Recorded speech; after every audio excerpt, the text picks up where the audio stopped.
Welcome to new TV Telugu.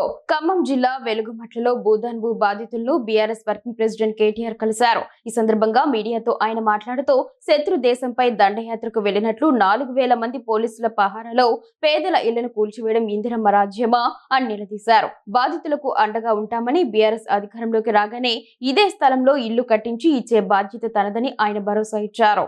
Khammam జిల్లాకు చెందిన ముగ్గురు మంత్రులు బట్టి విక్రమార్క, పొంగులేటి శ్రీనివాస్ రెడ్డి, తుమ్మల నాగేశ్వరరావులే ఈ అక్రమాలకు సూత్రధారులని కేటీఆర్ ఆరోపించారు.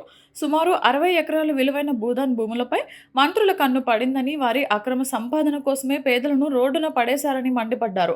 ప్రభుత్వం ఎలాంటి తప్పు చేయకపోతే ముగ్గురు మంత్రులు నేరుగా ఇక్కడికి వచ్చి బాధితులకు సమాధానం చెప్పాలని సవాల్ విసిరారు.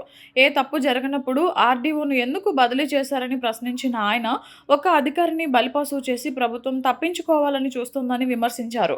పేదల ఉసురు తగిలి తీరుతుందని అధికారులను అడ్డం పెట్టుకుని ప్రజల మధ్య చిచ్చుపెడుతున్న మంత్రుల వైఖరిని అసెంబ్లీలోనూ కౌన్సిల్లోనూ ఎండగడదామని కేటీఆర్ హెచ్చరించారు. పట్టాలు సక్రమంగా ఉన్నా కేవలం కాంగ్రెస్ నేతల వంకర బుద్ధితోనే ఈ దాడులు జరిగాయని ధ్వజమెత్తారు. ఒకప్పుడు దేశంలో ఒరిజినల్ గాంధీలు ఉండేవారు, ఇప్పుడు డూప్లికేట్ గాంధీలు తయారయ్యారు అంటూ ఎద్దేవా చేశారు. పేదల ఇల్లు కూల్చిన పాపం మంత్రులను విడిచిపెట్టదని అన్నారు. ఎన్నిళ్ళు కట్టారో దేవుడికి తెలుసు, కానీ ఎన్ని కొట్టారో నేను చెప్పగలను. అక్కడ హైదరాబాద్ లో తెల్లర్లేసి కొట్టడమే. మహబూబ్ నగర్ లో పాపం కాళ్ళు చేయాలి చక్కగా లేని వాళ్ళు, దివ్యాంగులు, వాళ్ళు కట్టుకున్న కాళ్ళు 150 ఇండ్లు ఉంటే వాళ్ళ మీద కూడా పోయి ఇట్లా కొట్టారు. మీ దగ్గర 4000 మంది పోలీసులు వచ్చినారు.